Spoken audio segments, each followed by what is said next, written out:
spilling the tea. Got the brew ready to go. So let's be having you then.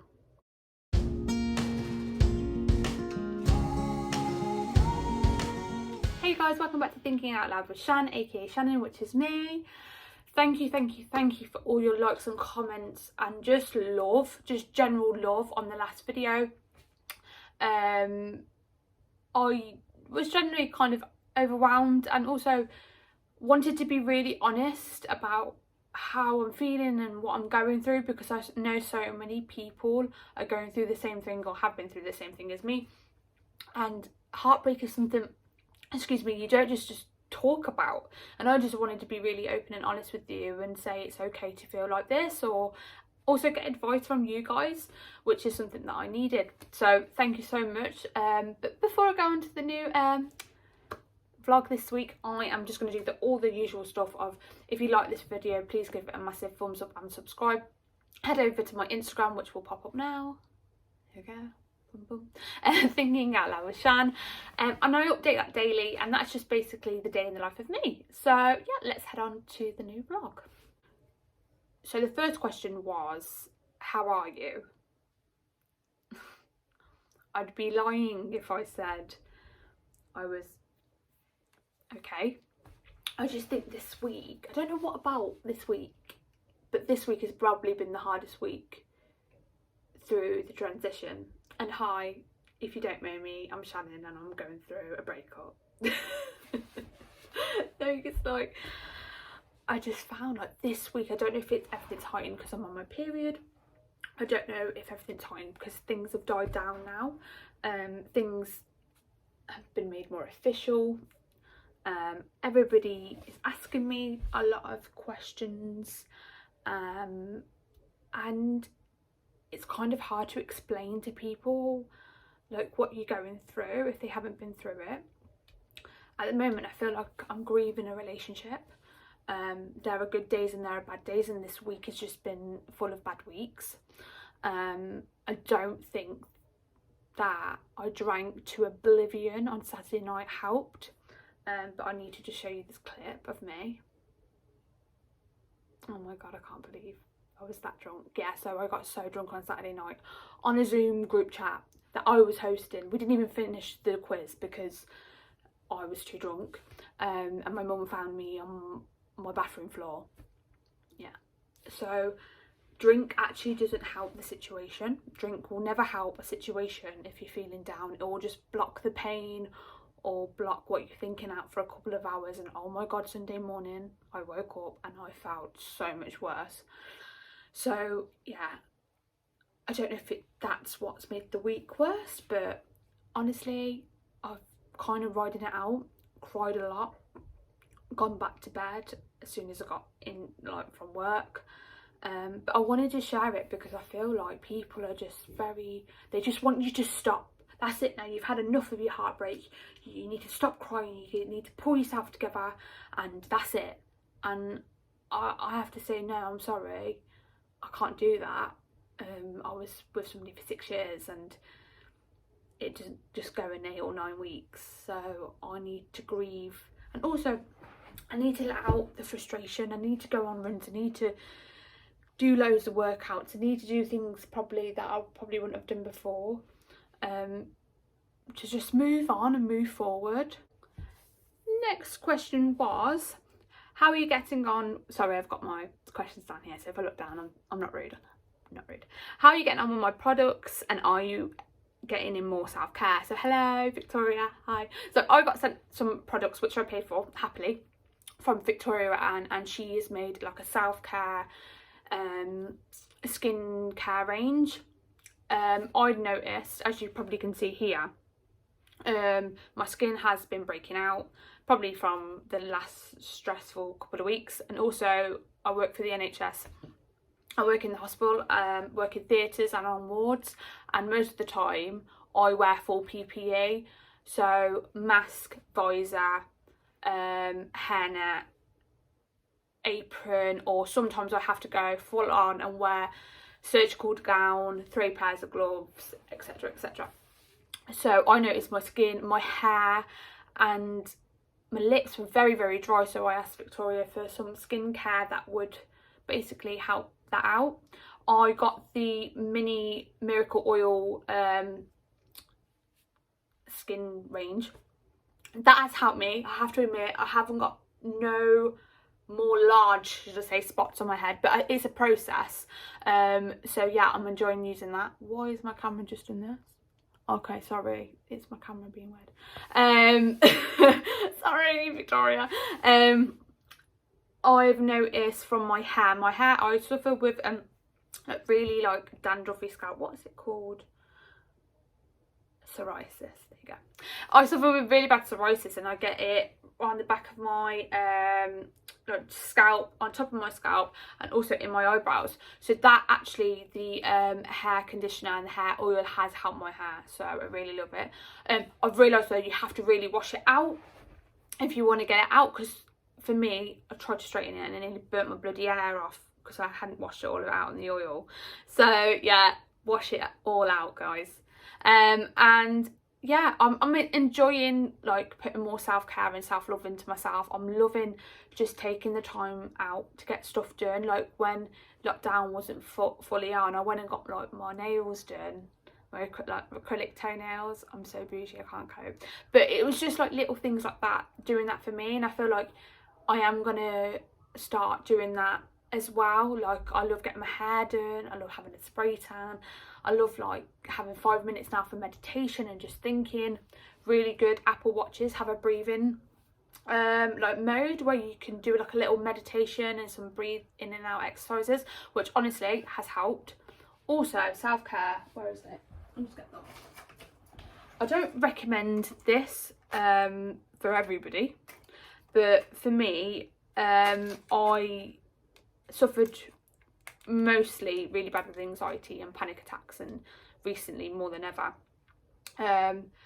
And I have been taking calms, and they've really helped me. I probably have told you guys before that I've been on antidepressants. So I have to honestly say that since July or August, I haven't been on any antidepressants because they weren't agreeing with me. I was really tired. During working through COVID, they made me even more tired, and I feel like I needed my utmost best response to the pandemic, especially when we were going through a lot and they were wiping me out. And I didn't do it the right way. I just took myself into cold turkey, and I want to say that to everybody, please don't do that. And the reason why I did it is because I couldn't get into a GP, and I thought I was sensible, I could have weaned myself off, and I didn't. So I don't recommend that. I am looking to going back onto them, but at the moment I kind of just want to go through the motions and see if I can handle them. But yeah, I'm taking two calms when I just feel very nervous or I can't sleep, and honestly they've helped me massively. So yeah, that's what I'm doing for my self-care. But thank you, Victoria Ann, for your products, and keep smashing it. Smash, smash, smash! Right, the next question is, probably pop up on the screen, there you go. Biggest goals in life, where do you see yourself in 5 years? What I've learned is that you can never predict the future. Because I thought I had a future and I thought I knew where our future was going, and it actually hasn't gone to plan. So for me, what I'd like for myself in the next 5 years is to learn and to pass my driving test. Oh my god, am I the only person, I swear to god, ever, like I see 18-year-olds driving around and there's me like catching the bus like, oh, or running after the bus. Yeah, I think maybe it's because I'm learning in automatic, and every time I go on a test, or every time I go on a lesson, it is actually like I'm like on the bumper carts, like obviously not bumping into anything, but it's so chilling. You forget to take things in. I shouldn't really say that, but because you're just driving and you're not having to do any gears, like, yeah. So that's like one goal. I need to pass my driving. My second goal is to become a nurse. I think now more than ever I've realised that I do have potential. Like, I never believed in myself medically, because I just think I wouldn't get to that standard. But honestly, during this transition of COVID-19 and us having it very intensely in the hospital, the amount I've learned is crazy. Like, the amount that has made me want to become a nurse more and want to be able to give more. I can give more. Like, that's me. Like, I love my job, and not many people can say that. I really do. And it sparked more of potential in me. So yeah, definitely want to become a nurse. And I think the end of the 5 years, I don't want to get upset. I would really like, come on Shan, I would really like to be a mum. I think I was born to be a mum. I would love somebody that would want that with me. Yeah. Yeah. Sorry, I get so emotional about that. That's just one thing I really want. Maybe like, I want to learn to love myself as well, but just to have somebody with me and want to have me. I know that sounds so weird, but to become a mum is just my goal. And I was scared I'm not going to get there. But yeah, sorry, I don't want to cry. Bloody hell, I don't know how many tears I've got left, because I'll be in a bloody boat rowing. Okay, so next question is, what is your funniest memory? There are so many funny memories, because I don't know, like, I've had a lot of things happen to me. I've had like funny and like amazing memories as well, so if we can do that, that'd be great. Like, for example, most probably amazing memories and funniest memory is jumping out of a plane for Beat, eating disorders charity. That is something that you will never ever get over. And I also think like you only have to do a skydive once, because it's just how it is. It's like, what else have I done? All my fixer stuff. There's been funny moments, like pinch me moments in that. There's been on that Saturday night takeaway. There's so Megan, sorry, and asked me this question, and I think she wants me to say, like, when we went to see Demi Lovato. So me and Meg, my friend for life, years and years ago, we went down to London and to go and see a Demi Lovato concert. I'm obsessed with Demi Lovato. She's like my all-time. So yeah, we went down to London to try and see if we can get into her concert, because it was sold out.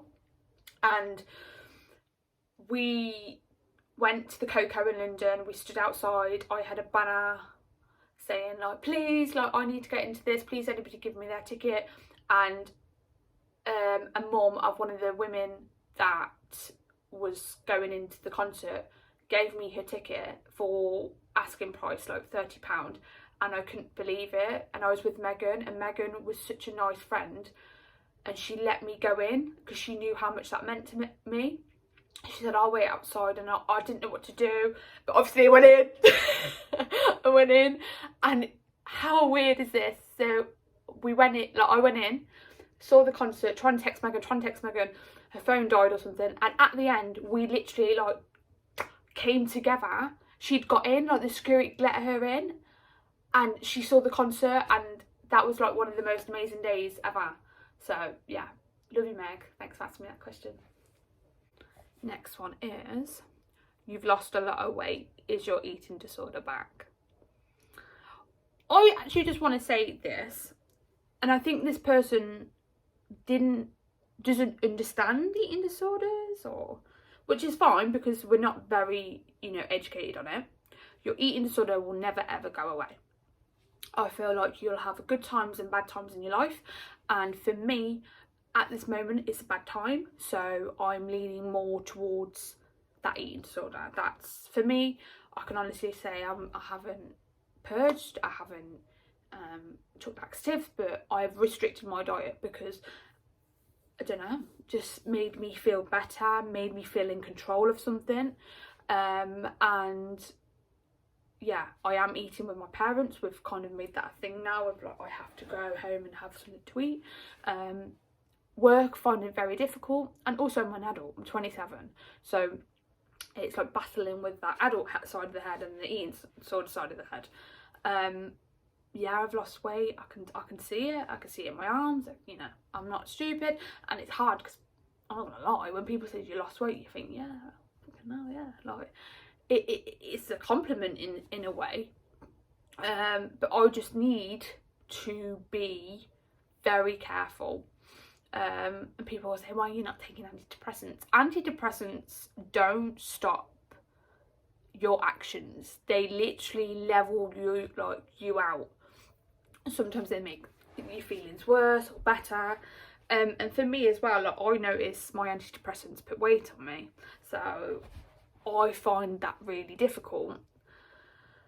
Maybe that's probably why, you know, there's always a method in your madness. Like, that's why I've lost probably weight a bit more quickly. I don't know, but I just wanted to let you know we are managing it. I can't really say, like, it is what it is, and I'm just living with it daily. But I'm okay. I'm at healthy weight for what I am now, and I will continue to do my best, and that's all I can say. This question is a really nice question, and I don't want to be like really big-headed about it, but I really like the question. It is, do you realise how much of an inspiration you are to so many? Well, no, because for me, I don't feel like I'm an inspiration. I feel like I'm basically being very honest and being the girl I needed when I was growing up, and also in adulthood.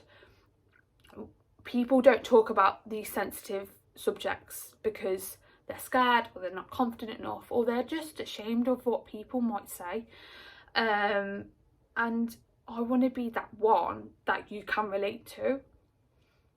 And also, I've got a big gob and I just literally want to say maybe the things that people are scared to say.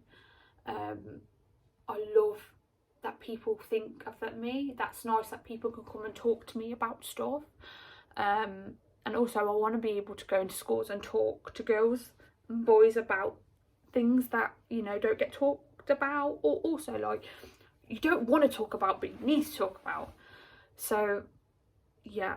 And then, sorry, she sent me another, Lauren, thank you for this lovely like question, because it was you. And she said, also, how do you manage to be the kindest, sweetest person ever, regards to what is going on? Okay, so I've learned that if I be bitter and horrible and snaky and bad through verbal words, then inside my head it will be bad, and I don't want to come across as that bitter person. I just feel like in any respect, I just feel like if I am a good person, then good things will come to me. And also, like, I just feel like I'm not that way inclined. Like, I'm not horrible. Like, when somebody pushes in front of me, or, you know, whatever, I say sorry. Like, that's, you know what I mean? I can't be nasty. Thank you guys so much. My tea is now cold because I've chatted for so long. For taking the time just to watch and to message and to acknowledge me. At this moment of time, I've felt like really big waves of loneliness, and knowing people that are not my family, not my friends, that just know me on social media as well, are giving me love, is the nicest thing in the world. So thank you, and yeah, I'll see you next week for a brand new topic. Bye.